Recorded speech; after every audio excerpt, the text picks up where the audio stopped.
Pangestune Simbah Duran, Durna. Simbah Durna wilujeng bektiku katur ya, Mbak. Oh iya tak tampa. Pangestune Simbah Tampanana ya, Nger. Tak gegem dadiake jimat. Prayogakno nggonmu lungguh? Ya wis ora kurang kepenak. Mbah Putri ora melu apa? Ora sasang rembug Mbah Putri barang. Wis ora tau melu ning ndi-ndi. Cacahke Kalonjana wis ning omah jenak. Ya kala mangsa sok dijak mesake. Tukoke ondrok. Keleke papat ki tukoke ondrok.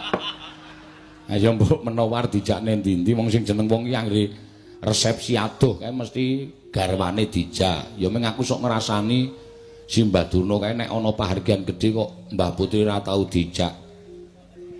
Antasena? Piye? Nek kowe diem piye ta?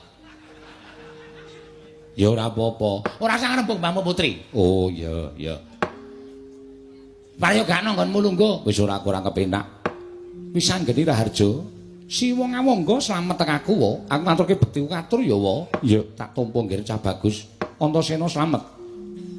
Pangestune Pakdi Ngawangga wilujeng bektiku katur ya Pakdi. Tak gegem sarta tak tampa pangestuku Tampanana. Ya tak gegem dadiake jimat bisa geni. Ana apa wa? Sumengka nggonmu sowan. Ana ing ngarsane awakmu Ngastina. Ana wigati apa? Mara kagem matur marang awakmu Ngastina. Yen pancen aku bisa menehi sarta peparing kelawan sira kulup atmajaku bocah bagus. Apa ing dadi panjalukmu wakmu Ngastina bakal ngudaneni. Yen mengkono jumbuh karo Nawala ingkang wis diaturake.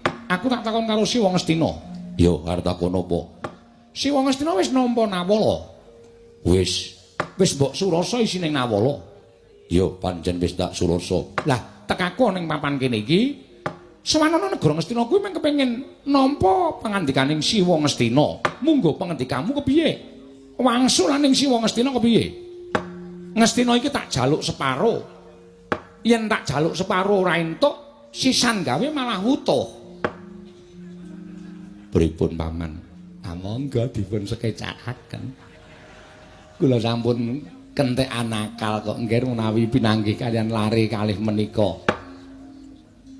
Aku bakal menehi wangsulan nanging aku kudu ngerteni dasarmu apa kowe njaluk negara Ngastina. Dasarku ngene. Sing jeneng anak kuwi bisane mikul dhuwur mendem jero karo wong tuwa, bisane njunjung derajate wong tuwa kuwi ora kok perkara anak mau iso munjung ingkung gajah saben dina marang wong tuwa, menehi bondo donya kelawan wong tuwa kuwi ora. Nanging tumraping ujaring para kaki-kaki nyebutake swarganing wong tuwa kuwi gumantung ana ing tingkah lakune anak, ya tata kramane, ya unggah ungguhe. Mongko putra-putra Pandhawa kuwi sing ora iso basa, ora iso ndodhok, ora iso unggah-ungguh mengaku karo Kakang Antasena. Selagine Kakang Garukaca, Kakang Antarja lan sak piturute kabeh iso tata krama njumbuhake netepi kelawan tembung yen to bisa mikul dhuwur mendem jero karo wong tuwa. Lah, mula aku banjur krasa. Saksuwene aku dadi anak Pandhawa ki aku ora iso gawe kasuwarganing wong tuwa, aku ora iso gawe pemareming wong tuwa merga solah bawaku ingkang sarwa kuciwa iki. Mula banjur aku duwe petungan, aku kudu bisa misungsungake sewiji-wiji konjuk ngersaning para Pandhawa. Supaya dadi pemareming para Pandhawa, ngelingi yen aku kuwi anak sing ora ngerti tata krama lan unggah-ungguh. Ya. Mula banjur aku duwe krentek njaluk negara iki separo. Sejatine ya mung bakal tak pisungsungake marang para Pandhawa, bakal tak aturake marang para Pandhawa. Mula yen Siwa Ngastina maringake aku ngaturake panuwun ingkang tanpa pepindhan, dene Siwa Ngastina nggondheli cukeng negara Ngastina ora tak paringake marang Wisanggeni, aku wis arembug karo Kakang Antasena. Nek kira-kira Ngastina ora diwenehke marang Wisanggeni, Kakang Antasena wis ago dadi jagoku sing arep ngobrak-abrik negara Ngastina. Ngono to Kakang? Oh, bener. Wis saiki mung kari ngenteni pengendari Siwa Ngastina. Mbok paringake apa ora? Cekak aos wae aku nek rembugan dawa-dawa ki ora tau iso. Apa perlune? Ya to Kakang? Ha iya. Wis ngono wae nek Siwa Ngastina menehke matur nuwun, nek ora kon jaga jagang sing jero benteng sing kandel. Kowe ngiyup ning isor wit aja nganti kepanasen ngaso perkara Senopati Ngastina. Aku sing arep bondo tangane ngrincung sikile. Paman, wonten dawuh. Kula aturi paring pangandikan. Mboten, Ger. Sariawan kula kumat. Mboten kenging menapa kok kumat. Duka niki sajake kirang vitamin X.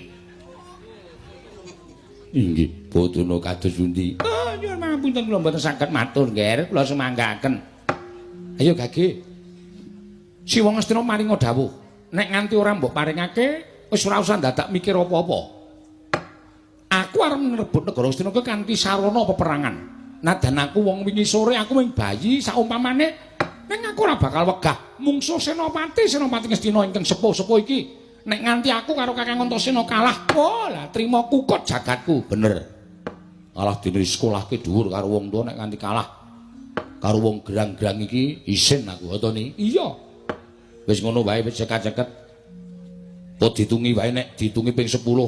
Siwa Ngastina ora paring pangandikan, aku tak langsung ngamuk wae. Kose. Aja ngawur. Antasena aja njur sakarepmu dhewe. Kok njur areng langsung ngamuk. Iki nang kraton ora ning alun-alun tak kandhani. Wis ngono wae. Lebu sing ngomong iki nek kira-kira nggondeli Ngastina tak jejekane ni. Sing ngomong sing endi? Iki mau sing lagi entas iki mau. Siwa Ngastina apa dudu? Eyang Patih dudu. Oh, Eyang Durna. Heeh. Tak jejekane. Aku ora melu-melu Antasena. Ngastina arep jaluk ya sakarepmu, ora ya sakarepmu. Oh, nek perkara siji iki aku ora melu-melu. Bisa geni. Piye? Aku durung iso menehi wangsulan. Ngene wae, yen Siwa ora iso menehi wangsulan, tegese tak anggap Siwa cukeng ngukuhi negara Ngastina. Yen ngono, nuwun sewu. Kepeksa Ngastina tak gawe Karangabang supaya aku bisa ngukup negara Ngastina sak isine. Siwa Ngastina